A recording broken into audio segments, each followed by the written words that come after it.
Uma das decisões que os pais têm que tomar quando estão aí para ter os filhos é que nome que darão aos filhos. Então, imagino que o Rafael e a Cristiane, dependendo do caso, talvez até já no namoro, quando sonhavam em casar, em ter os filhos, que nome a gente vai dar, né?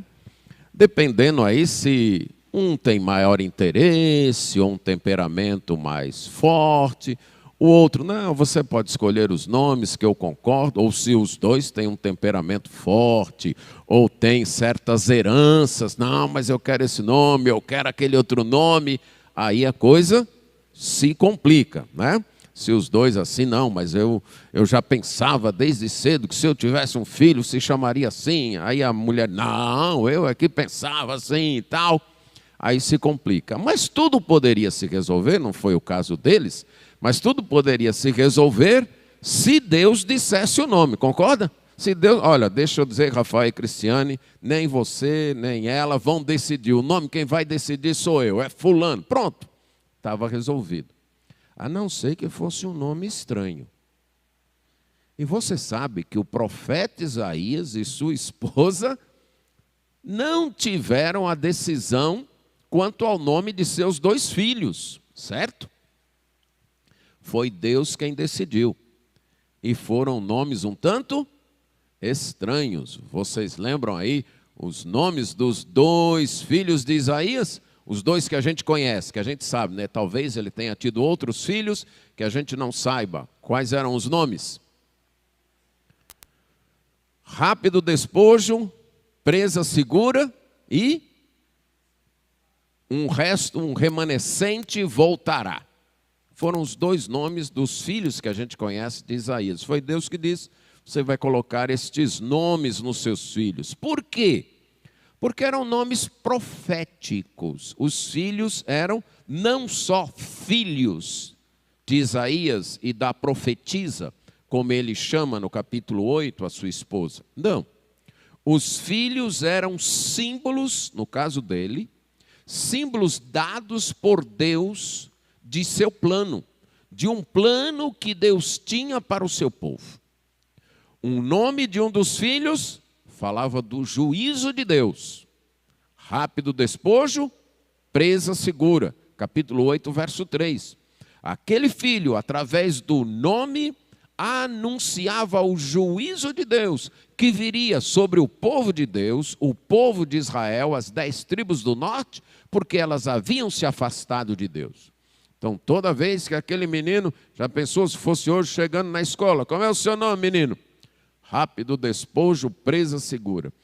Daria trabalho para esse menino aprender a escrever o nome, concorda? Não, um nome desse, rápido despojo, presa segura, ele teria que aprender. Ai, que nome estranho! Onde seu pai estava com a cabeça que lhe deu esse nome? Não foi meu pai, não. Não, e quem foi? Deus. Deus que mandou meu pai me dar esse nome. Mas por quê? Porque Deus vai trazer seu juízo sobre o seu povo. Vai trazer uma nação que vai invadir lá Samaria e vai roubar rapidamente as riquezas de Samaria. Vai pilhar, vai levar embora de maneira rápida as riquezas que eles ajuntaram porque eles não temeram a Deus. Aí daqui a pouco vem o irmão, e o seu nome? Um remanescente voltará.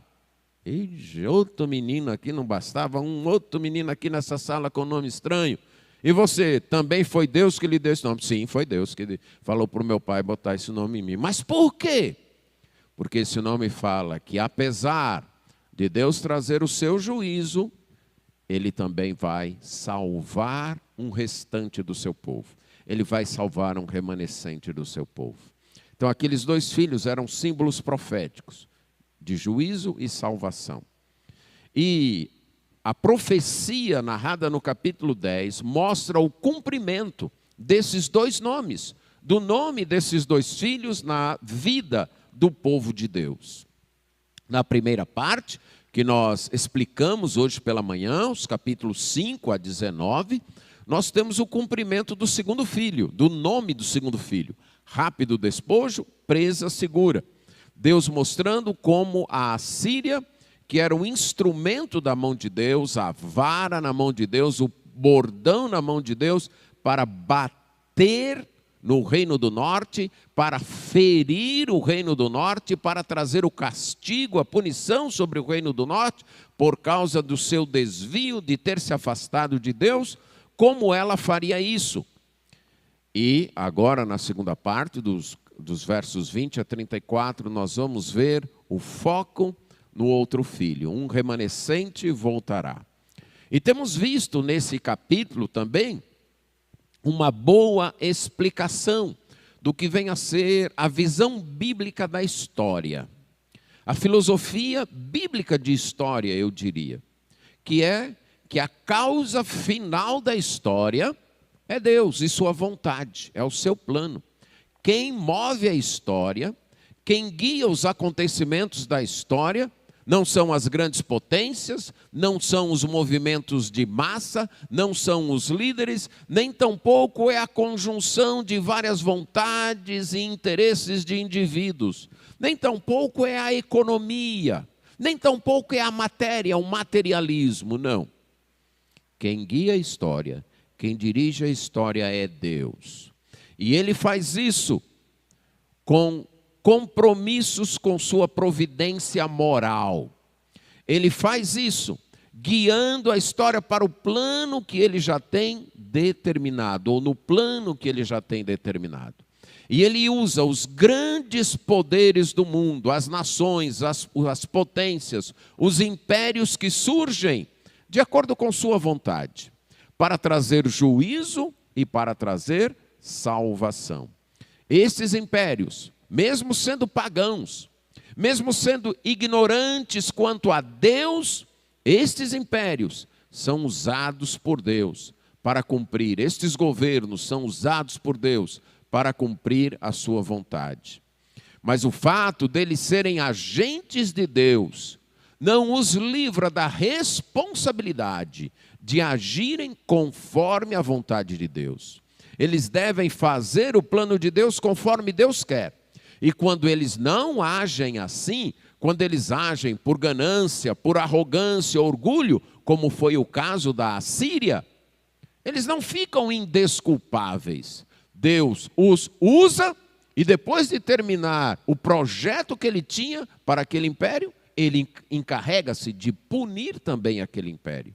Porque sendo agentes de Deus, ainda carregamos a nossa responsabilidade de agir conforme a vontade de Deus. E vimos também que é o próprio Deus que dá a sua palavra final, ou que vai dar a sua palavra final na história. Agora, nesta segunda parte, nós vamos ver que esse Deus que é soberano sobre a história, dirigirá esta história para cumprir seus propósitos quanto ao seu povo. Esse Deus que é soberano sobre a história, que usa reinos pagãos para cumprir o seu propósito, e que julga estes reinos pagãos e que dará a palavra final na história, esse Deus também usa a história para cumprir os seus propósitos quanto ao seu povo.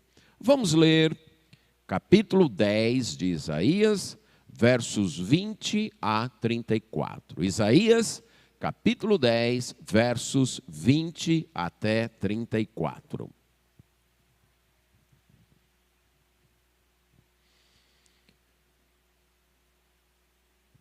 Nós lemos assim: acontecerá naquele dia que os restantes de Israel e os da casa de Jacó, que se tiverem salvado, nunca mais se estribarão naquele que os feriu, mas, com efeito, se estribarão no Senhor, o Santo de Israel.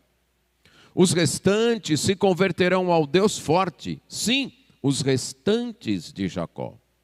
Porque ainda que o teu povo, ó Israel, seja como a areia do mar, o restante se converterá. Destruição será determinada, transbordante de justiça.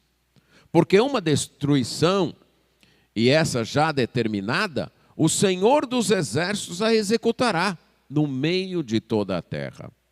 Pelo que assim diz o Senhor dos exércitos: povo meu que habitas em Sião, não temas a Assíria quando te ferir com a vara e contra ti levantar o seu bastão à maneira dos egípcios. Porque daqui a bem pouco se cumprirá a minha indignação e a minha ira para a consumir. Porque o Senhor dos exércitos suscitará contra ela um flagelo, como a matança de Midian, junto à penha de Horebe. A sua vara estará sobre o mar, e ele a levantará como fez no Egito.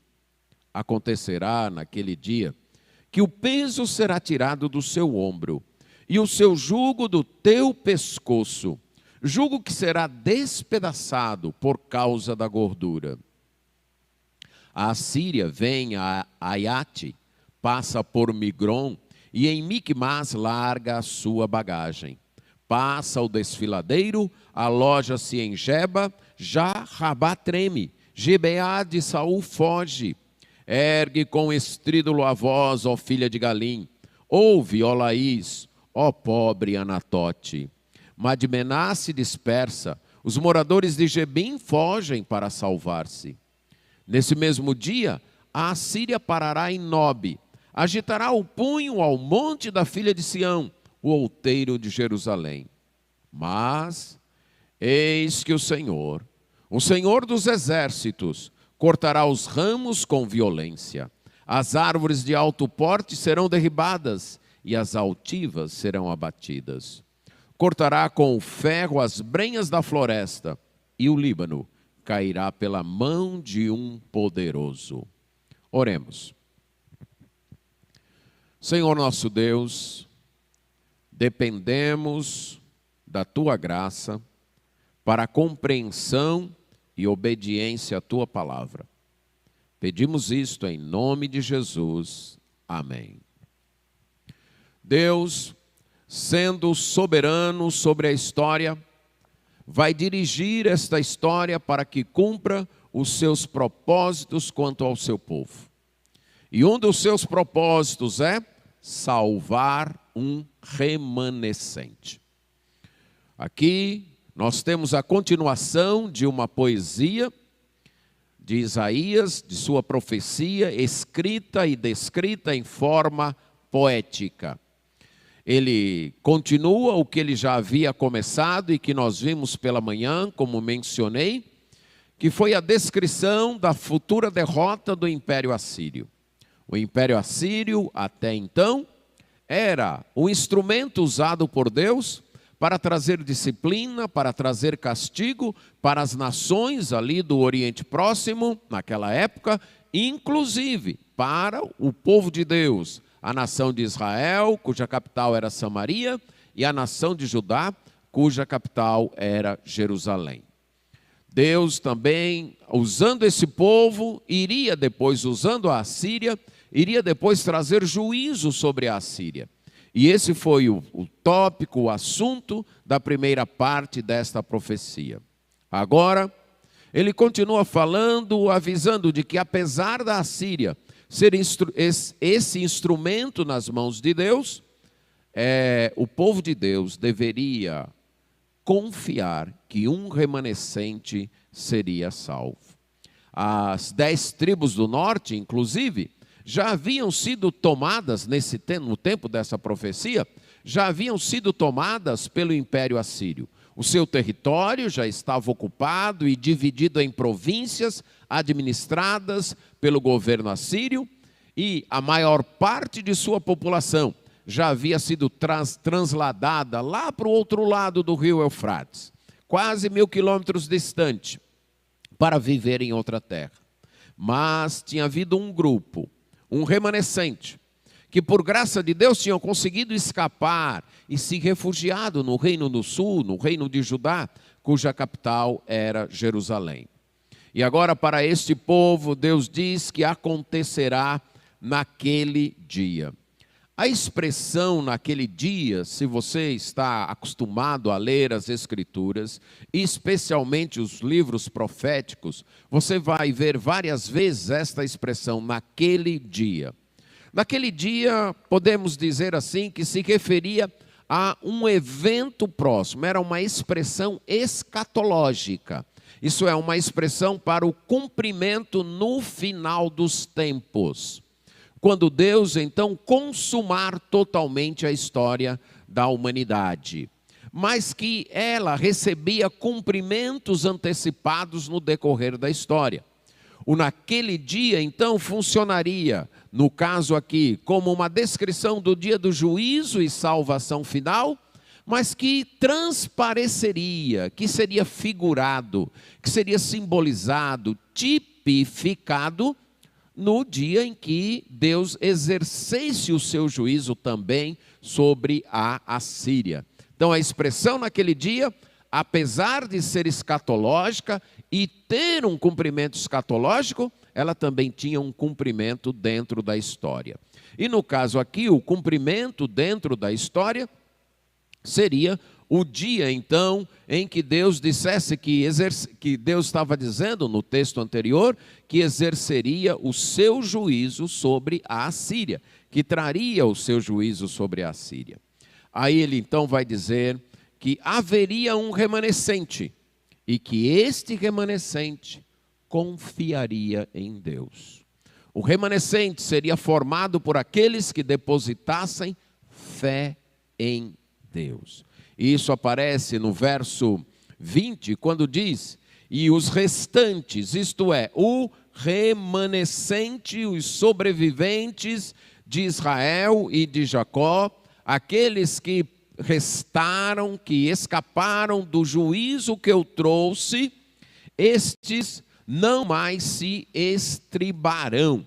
Na nossa língua, a palavra, o verbo estribar, tem como correlato o substantivo estribo, que é algo no qual você apoia o pé. É utilizado especialmente no cavalo, na sela do cavalo, certo? Que você tem o estribo, que é onde você coloca o seu pé para apoiar-se, subir e passar a outra perna por cima do cavalo. Então aquela ferramentazinha, né? Aquele objeto no qual você apoia o pé, é chamado de estribo. Estribar fala de apoiar-se, de confiar. E na linguagem do Antigo Testamento, fala de alguém que por cansaço ou por fraqueza precisa de algo para se apoiar. Poderia ser uma bengala, que a pessoa então se apoiava por fraqueza, pela velhice, ela já não tinha forças para continuar caminhando, então ela tinha uma bengala na qual ela se apoiava para continuar de pé. Poderia ser uma coluna, como Sansão, que depois de cegado dos seus olhos, pediu para o homem que o guiava: me coloca ali para eu me apoiar nas colunas, isto é, se encostar. Ou mesmo quando alguém cansado vinha de uma viagem e sentava-se num lugar ao ar livre e colocava suas costas apoiadas numa árvore, como aqueles 3 anjos ou aqueles 3 seres celestiais que visitaram Abraão. Eles então se apoiaram. E a ideia é essa, que o povo de Deus então não iria mais se apoiar em nações do mundo, em poderes mundanos. Até então, o povo de Deus, tanto o povo de Israel, que a essas alturas já tinha recebido a disciplina, como o povo de Judá, que era o povo de Isaías, estava confiando nas nações, nos recursos humanos. Era nisso que eles confiavam. Lembra que o Reino do Norte fez uma coligação com Damasco para fazer frente à ameaça assíria, e que o Reino do Sul, através do seu rei Acás, preferiu fazer uma aliança com a própria Assíria. E Deus está dizendo: mas naquele dia não vai acontecer isso não. O remanescente fiel, depois que eu trouxer o meu juízo sobre esse povo, um remanescente fiel vai confiar em mim. Sua confiança, sua fé, o seu apoio estará em mim, no Senhor, o Santo de Israel. E lembre-se também que Santo de Israel é um dos títulos preferidos por Isaías para falar de Deus, porque se refere ao Deus único, ao Deus singular, ao Deus que não é alcançado por nada e por ninguém, aquele que está acima de tudo e de todos. Então ele está dizendo que o remanescente fiel é formado por pessoas que confiam em Deus, que se apoiam em Deus, que reconhecem sua fraqueza, que reconhece sua falta de forças, que reconhece sua falta de capacidade, que reconhece sua impotência para enfrentar os perigos desta vida, que reconhece, acima de tudo, sua falta de recursos para se deparar com o juízo de Deus, mas que não se apoia em mais nada a não ser o próprio Deus e sua palavra. O remanescente fiel é formado por pessoas que confiam em Deus. Mas em segundo lugar, é formado por pessoas que se convertem a Deus, por pessoas que se arrependem. Verso 21, este remanescente se converterá ao Senhor. Este remanescente, então, voltará para Deus. É isso que vai acontecer. Este remanescente não apenas confiaria em Deus, como faria um movimento na vida, quando provocaria uma mudança em sua vida. Essa confiança em Deus traria uma mudança em sua vida.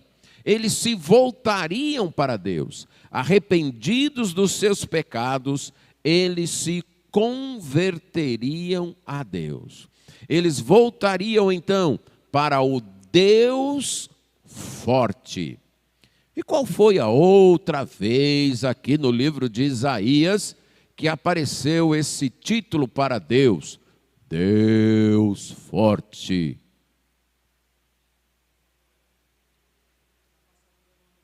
Ok, Isaías 9. Isaías 9:6, a passagem messiânica. E o seu nome será? Maravilhoso Conselheiro, Deus forte. Então, o que Isaías está nos dizendo? Que o remanescente fiel voltaria para o Messias, confiaria no Messias, seria convertido ao Messias, ao Deus forte, ao menino prometido da linhagem real, que não apenas seria ser humano, mas também seria o próprio Deus se fazendo presente neste mundo. Sim, o remanescente salvo é alguém que crê em Deus e, arrependido dos seus pecados, volta-se para Deus através do Senhor Jesus Cristo.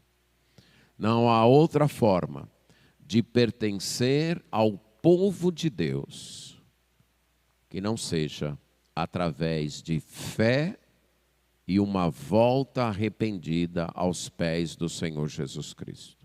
Não há outra maneira.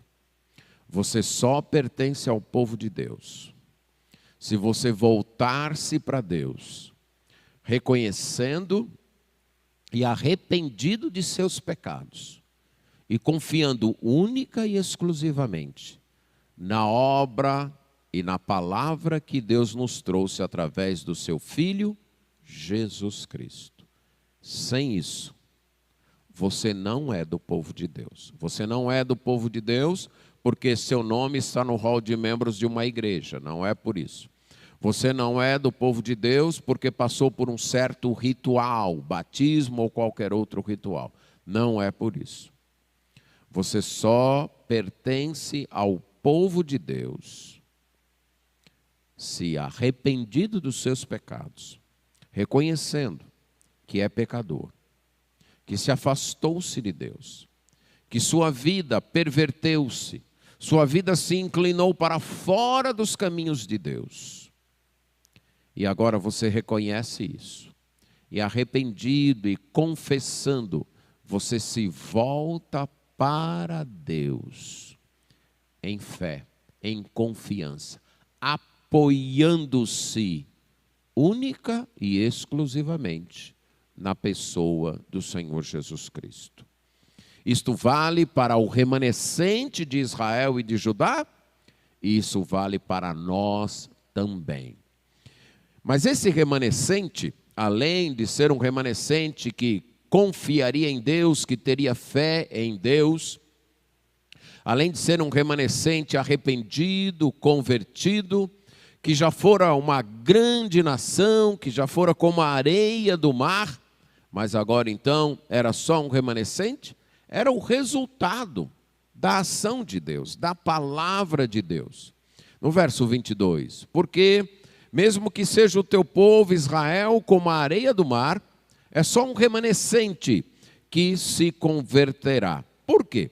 Porque uma destruição será determinada, transbordante de justiça. E no verso 23, porque essa destruição já está determinada, o Senhor, Senhor dos exércitos, fará no meio da terra.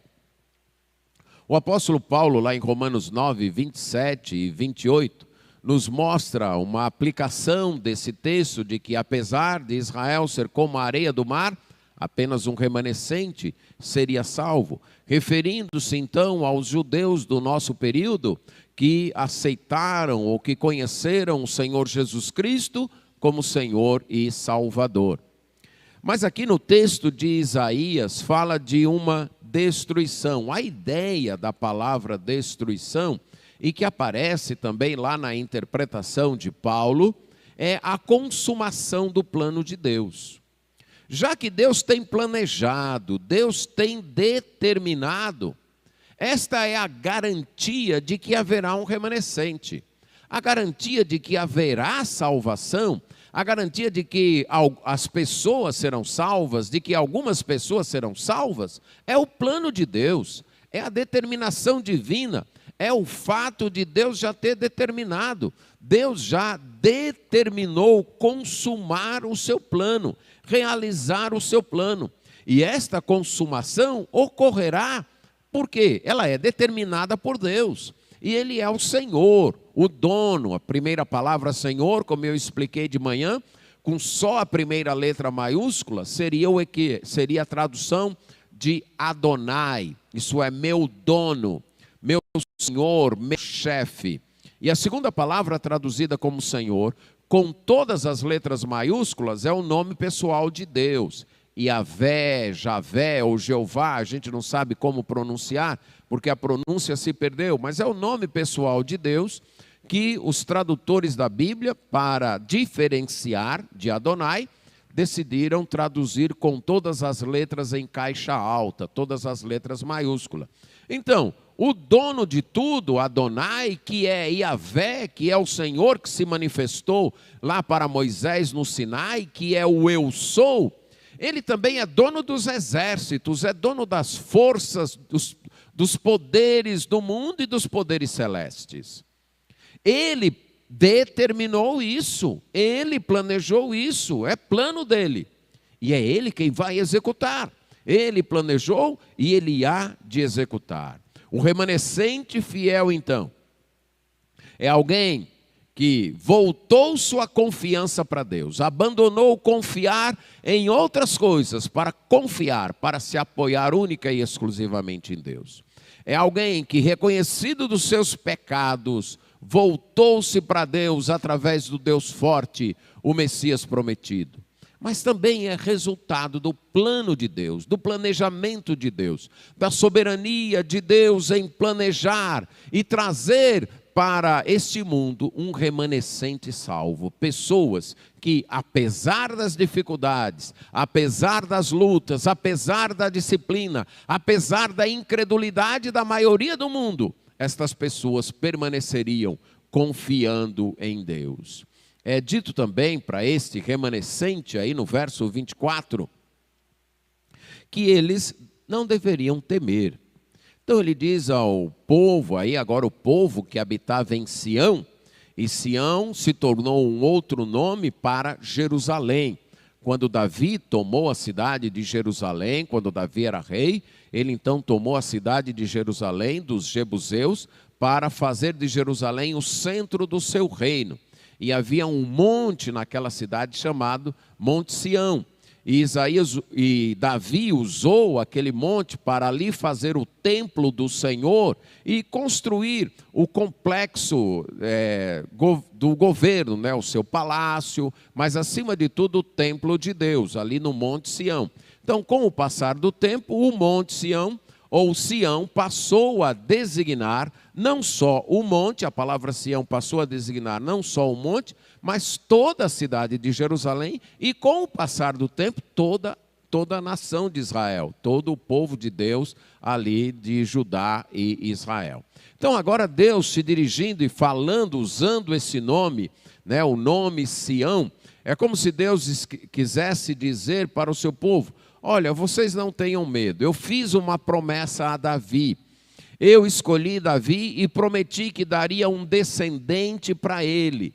Então você aí que habita em Sião, você que mora em Sião, todo o meu povo que mora em Sião, não tenham medo, não temas, não carreguem o medo da Assíria.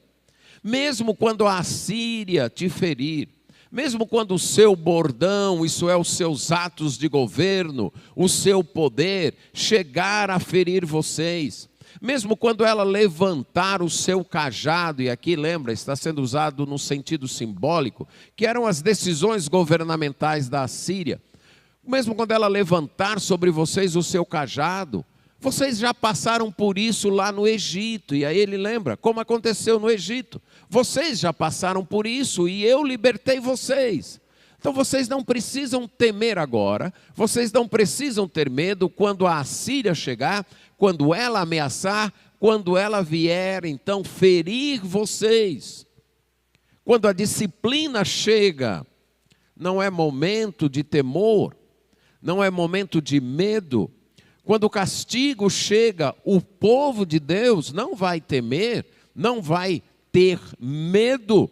O povo de Deus vai confiar no Senhor dos Exércitos. Então ele está dizendo para aquele remanescente que se apoiava em Deus, que havia se arrependido dos seus pecados: olha, mesmo que a Assíria, que é a minha vara, o meu bordão, instrumento da minha ira, quando ela chegar para ferir vocês, lembra, vocês são meu povo. Eu posso até disciplinar vocês, mas vocês são meu povo. Então não tenham medo. Não fiquem com medo. O medo é para quem não pertence ao povo de Deus. O medo é para aqueles que não exercem fé, que não praticaram o arrependimento, o abandono dos seus pecados e a confiança em Deus. Vocês são meu povo. Então não tenham medo quando o castigo chegar. Se você já confiou em Deus através do Senhor Jesus Cristo, se você, já arrependido dos seus pecados, os abandonou para seguir o Senhor Jesus Cristo, o que de pior te pode acontecer agora? O que você acha que de pior pode acontecer a alguém que segue a Cristo? Já imaginou o que de pior pode acontecer? Morrer? Por quê? Morrer? Se está confiando em Cristo, vai para onde? Céu. Tem a salvação? Então o motivo para medo já passou. Esse medo aí dos juízos, dos castigos divinos, para quem já entregou sua vida ao Senhor Jesus Cristo, não há mais razão para temer. Há razão para seguir a Cristo. Nosso único temor deve ser a Deus, através de uma confiança. O nosso medo, o nosso maior medo, deve ser deixar de seguir a Deus. Esse deve ser o nosso maior medo, afastar-se dos caminhos de Deus. Se você... O medo que você deve ter na vida, melhor dizendo, o medo que você deve ter na vida é de deixar Deus, é de abandonar a Deus, é de ser rebelde a Deus, é de se afastar dos caminhos de Deus. Esse é o medo que nós precisamos ter. Porque enquanto nós estivermos agarrados a Deus, irá acontecer coisas desagradáveis com nossa vida, sim.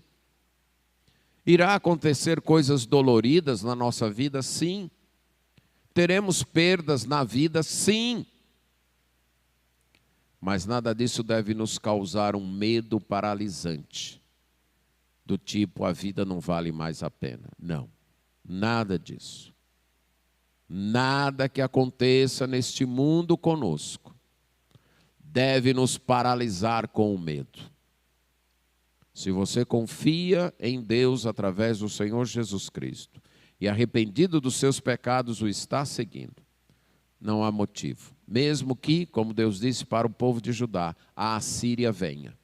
Mesmo que a Assíria ameace. Mesmo que ela chegue a bater, não há motivo para medo. Você pertence àqueles que foram salvos pelo decreto divino, pela ação de Deus, por aquilo que Ele determinou. E houve então uma ação em seu coração que produziu arrependimento e fé. O seu medo deve ser de não ser fiel a este Deus, de não andar obediente a esse Deus. Deus, como soberano da história, está conduzindo a história para que ela cumpra os seus propósitos no seu povo. E o seu propósito, um dos seus propósitos é salvar o seu povo. Mas além disso, Deus vai julgar os inimigos do seu povo. Deus vai acabar com os inimigos do seu povo. E agora é disso que vai tratar a partir do verso 25. Deus disse no verso 24, deixa eu dizer uma coisa para vocês, não tenham medo. Aí no verso 25 ele vai dizer por quê. Por quê? Porque em breve, dentro de pouco tempo, a minha indignação, a minha ira vai se cumprir, será completada. E aí eu vou suscitar um flagelo, a palavra literalmente aqui é chicote, um açoite. E eu vou então despertar contra a Assíria um açoite, um chicote. Eu agora vou chicotear a Assíria. E eu vou despertar alguém para isso. E aqui você novamente tem a visão bíblica de história. Deus iria punir a Assíria. Mas ele pessoalmente ia descer do céu com um chicote na mão, batendo nos assírios? Não. Ele iria despertar alguém. Ele iria fazer surgir alguém na história do mundo que exerceria esse juízo contra os assírios. Novamente, Deus está conduzindo a história do mundo. Deus está dirigindo a história desse mundo. Ele levantaria então um chicote. E com este chicote, ele flagelaria a Assíria.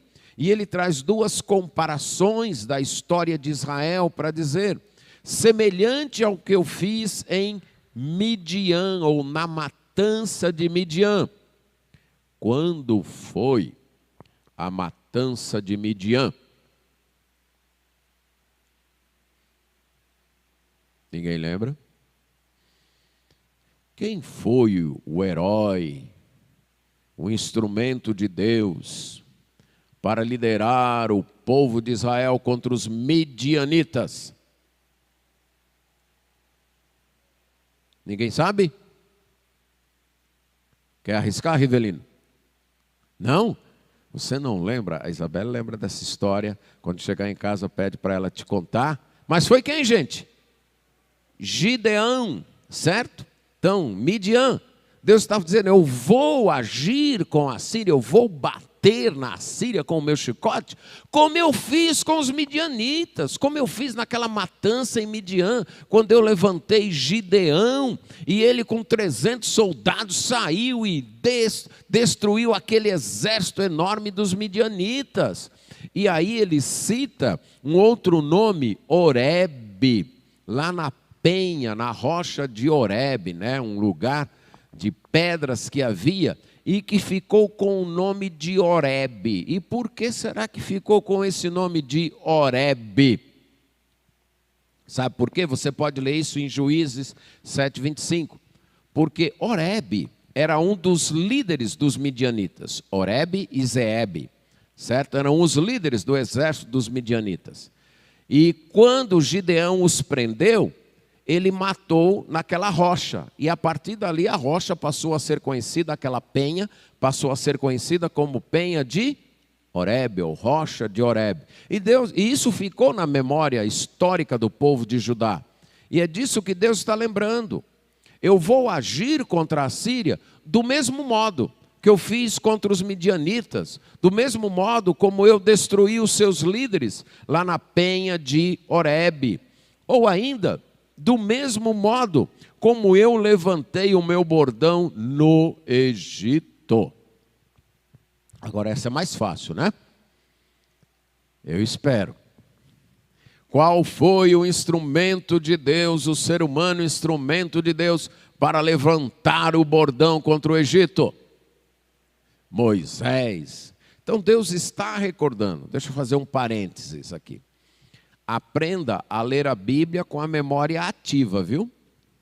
Com o motor da memória ligado. Porque algumas vezes você começa a ler a Bíblia e desliga o motor da memória. Aí você lê isso aqui, né? Como em Midian, e você mas nem quer entender. Lê e toca para frente, como no Egito. Não, aí você não está entendendo a Bíblia. Você não está compreendendo a Bíblia.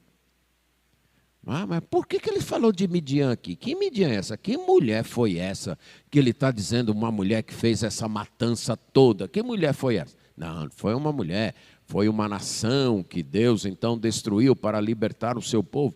E esse tal de Horebe, o que é isso? É marca de biscoito, será? Horebe, que havia naquele tempo, será? Não, Horebe era o nome dos líderes lá. E por que ele está falando do bordão do Egito? Ah, porque Moisés levou o bordão de Deus lá no Egito, e toda vez que ele levantava vinha uma praga, e a última vez foi quando ele levantou lá diante do Mar Vermelho, e o povo de Israel passou, e depois vieram os egípcios e foram tragados. Aí Deus está dizendo, olha, eu vou fazer com a Síria a mesma coisa que eu fiz com Midian, com os midianitas, e a mesma coisa que eu fiz com os egípcios. Eu vou fazer da mesma maneira. Então Deus há de destruir o seu povo e vai libertá-los, ou de destruir os inimigos do seu povo, desculpe, e libertá-los da escravidão, é o que ele vai dizer no verso 27. E acontecerá naquele dia que Deus tirará a carga do teu ombro e o jugo de debaixo do teu pescoço. Aí lembra que no último domingo eu expliquei o que era jugo, né? Jugo, uma canga, um instrumento feito de madeira ou de ferro, no qual então você colocava embaixo, você colocava no pescoço de dois animais para eles puxarem o arado, puxarem uma carroça ou coisas desse tipo. Então isso era o jugo, a canga. E figuradamente era utilizado para pessoas que estavam debaixo de opressão, pessoas que estavam debaixo de um domínio da escravidão. Então elas estavam debaixo de um jugo. Então o povo de Israel estava debaixo do jugo da Assíria, do domínio assírio, da opressão assíria. Mas Deus destruiria esse jugo e destruiria por causa da gordura. E aqui é uma expressão um pouco difícil para a gente entender o que tem a ver gordura com destruir o jugo. Será que a pessoa ficou tão gorda que agora o pescoço já cresceu, né? Engordou e quebrou o jugo? Será que foi isso? Não. A palavra gordura, usada no Antigo Testamento, é a mesma palavra para óleo, banha, coisa desse tipo. Era a mesma palavra, gordura, óleo, a mesma palavra. E o óleo, ou a gordura, era utilizado na unção. Então a ideia é que Deus vai libertar vocês, porque Ele tem um ungido para vocês. Ele tem a unção dEle sobre vocês. Ele prometeu o Messias, e a palavra Messias é ungido, significa ungido. Por causa desse ungido, por causa desta unção, Ele vai libertar vocês. Deus tem prometido a salvação do seu povo. E para salvar o seu povo, Ele há de trazer juízo, destruição aos inimigos do seu povo. Dos versos 28 a 32, nós temos um verso nessa poesia que narra o projeto do inimigo. Como o inimigo imaginou seu projeto de invadir Jerusalém e de tomar Jerusalém. É um avanço descrito de forma poética, de maneira bem rápida, sucinta, como que a poesia pretendendo transmitir a ideia do inimigo vindo com velocidade, vindo velozmente, vindo sem gastar tempo, pretendendo ser fulminante. E aí todos esses nomes aí estranhos, Aiate, Migron, Miquimás, Geba, Ramá, Gibeá, Galim, Laís, Anatote, Madmena, Gebim e Nob, são cidades.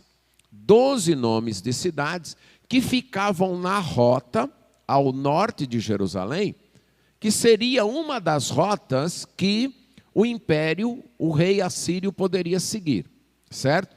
Então, vindo nessas rotas, ele já havia vindo, passado por Damasco, passado por aquelas cidades, Amate, Arpade, Calno, Carquemes, Damasco, Samaria, e agora entrou no território de Judá, e ele está chegando perto.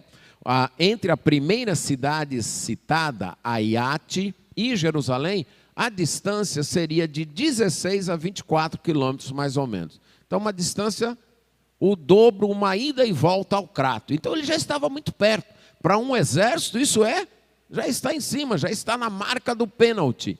E aí ele vai descrevendo de forma poética como o exército assírio atravessa essas cidades, vem de Aiate, passa Migron, quando chega em Miquimás eles param.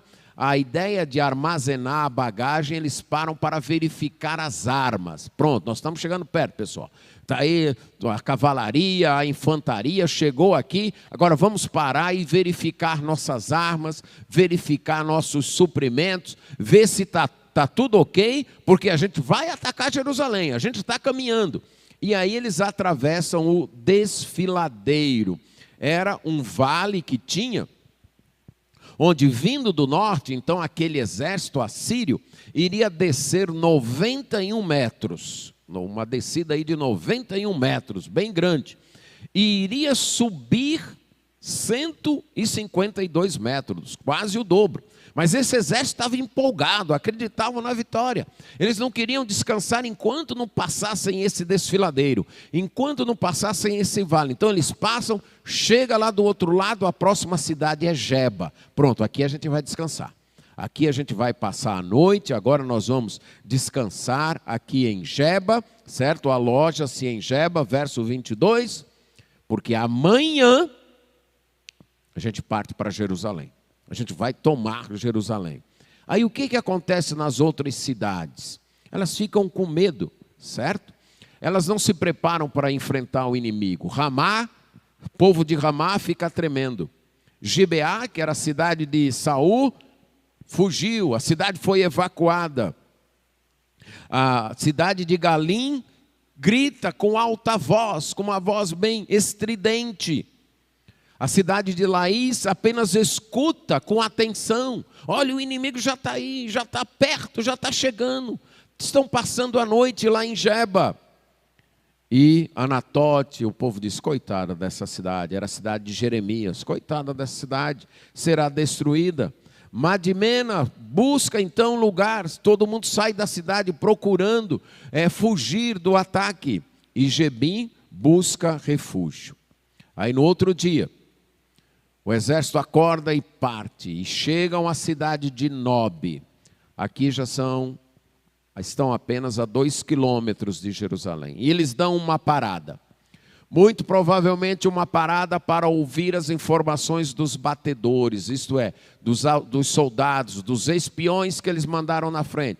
Verifiquem lá as defesas da cidade, verifiquem se tem muitos soldados, verifiquem qual o lugar melhor para a gente atacar. Então, quando eles chegam ali na antiga cidade de Nob, eles param, o acampamento para, o rei traz aí as informações.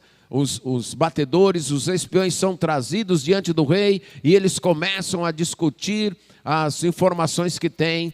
E aí diz que o rei ergue o seu punho contra Jerusalém, agita o seu punho contra Jerusalém, como que dizendo, hoje mesmo você vai ser minha. Mas aí o que acontece? Eis que o Senhor, esta palavra traduzida como eis, tem a ideia de vejam. E aqui tentem captar o modo literário de Isaías. Ele vem numa poesia rápida, sucinta, com termos breves, sem se alongar muito. Vem a Aiate, passa por Migron, em Miquimais verificam a bagagem, atravessam o desfiladeiro, passam a noite em Geba, Ramá fica tremendo, Gibeá de Saul foge, Galim grita com alta voz, Laís fica ouvindo com atenção, coitada de Anatote. Madmena também fugiu, os moradores de Gebim buscam refúgio. E nesse mesmo dia já estão lá em Nob, e já estão agitando o punho. Mas vejam, olhem para quem? Para o Senhor dos exércitos. Olhem para Adonai Yahvé. Vejam o que vai acontecer. Não é a Assíria que será vitoriosa nesta campanha, apesar de todos os seus preparos, apesar de toda a sua rapidez, apesar da grande força do seu exército. Não é ela. É o Senhor dos exércitos. Sim. Olhem, vejam. Interrompendo essa marcha que pretendia ser inexorável contra Jerusalém, está o Senhor dos exércitos. E aí, usando a linguagem ilustrativa, metafórica, ele narra o Senhor como alguém com um machado que vem e corta os ramos de uma grande árvore com violência, que é exatamente a árvore da Assíria. Aqui a linguagem é poética. Deus derrota a Assíria como um homem que é muito forte, que tem um machado e que vem contra uma árvore e começa com violência a cortar os galhos dessa árvore, os galhos mais altos, mais altivos, mais derribados. E ele coloca a árvore no chão. Vai cortar com o ferro a floresta, os lugares mais escondidos, as brenhas da floresta. E o Líbano cairá pela mão de um majestoso, de um poderoso. E como o Líbano, vocês lembram também a explicação de domingo passado, porque aqui nós temos como um fecho do que foi começado a narrar, já desde o capítulo 9, onde eu falei das árvores do Líbano. O Líbano, então, era uma região, hoje é um país. Na época era uma região com uma floresta muito grande, muito bonita, e que tinha os cedros do Líbano. E vocês lembram que eu mencionei que os estudiosos da época dizem que estas árvores, cedros do Líbano, madeira de lei, madeira preciosa, essas árvores chegavam a de 28 a 33 metros de altura e algumas delas de 12 metros de diâmetro. Então, os cedros do Líbano, ou o Líbano, passou a ser símbolo de algo forte, algo robusto, algo poderoso, algo que dá trabalho para derrubar. Você imagina aí alguém usando machado, derrubar uma árvore de 30 metros e 12 metros de diâmetro? Levaria alguns dias, concorda comigo? Levaria alguns dias, 12 metros de diâmetro, quase essa largura, 30 de altura, levaria alguns dias. Mas se tornou então símbolo de algo poderoso. A Assíria era como um cedro do Líbano, mas o Senhor, num só dia, acabaria com ela. Essa profecia vai se cumprir, e parte do cumprimento dela será narrado pelo próprio Isaías nos capítulos 36 e 37. Mas por enquanto ele está dizendo o seguinte: Deus é o Senhor da história. É Ele quem dirige a história. Ele tem a história nas suas mãos. Ele usa os poderes deste mundo para cumprir o seu plano na história. Mesmo que sejam poderes pagãos, poderes descrentes. Mesmo que estes poderes não tenham as mesmas motivações dele. Mas ele há de julgar também estes poderes. Porque ele vai dar a palavra final sobre a história, a palavra final na história dele. E ele também está usando a história para cumprir seus planos, os planos que ele tem para com o seu povo. O plano de salvar o seu povo e o plano de julgar os inimigos do seu povo. Isso é que é descrito nesta parte: salvação e juízo. Agora o povo de Deus será salvo, porque assim Deus tem planejado. Mas porque esse povo também se curvou diante de Deus em fé e arrependimento. Enquanto esse dia final, da salvação final e do juízo final não chega, compete ao povo de Deus, é dever do povo de Deus continuar confiando em Deus e arrependendo-se dos seus pecados, não temendo esse mundo, mas carregando em seu coração apenas um temor, o temor de não pertencer a este povo de Deus, o temor de não ser fiel a Deus, o temor de desobedecer a Deus. Quem é parte do povo de Deus está caminhando nesta história, sujeito a vários reveses, sujeito aos acontecimentos bons e ruins da história. Mas quem é do povo de Deus caminha com a ideia que Deus está no controle, que tudo o que acontece é determinação divina, cumprindo providências morais, e que Ele está guiando todas as coisas para salvar o seu povo e julgar os inimigos do seu povo.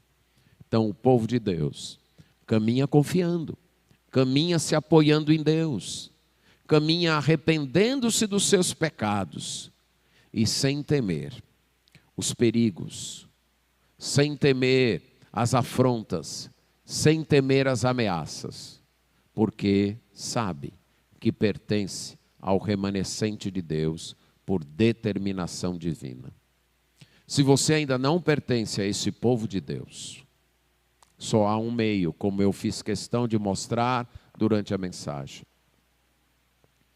Você precisa reconhecer que é pecador. Você só vai atrás de um apoio, só vai querer se apoiar em alguma coisa, se você sentir necessidade. Se você admitir que está fraco, que está precisando.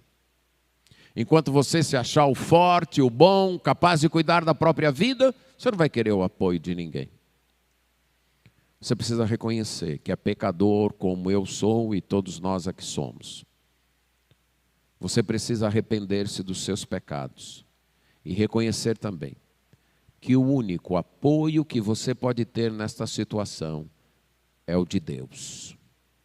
É voltar-se para Deus em arrependimento e fé, confiando no Deus forte, o seu Filho, que foi ungido por Ele para ser o nosso Salvador. Só assim você será parte do povo de Deus. Amém.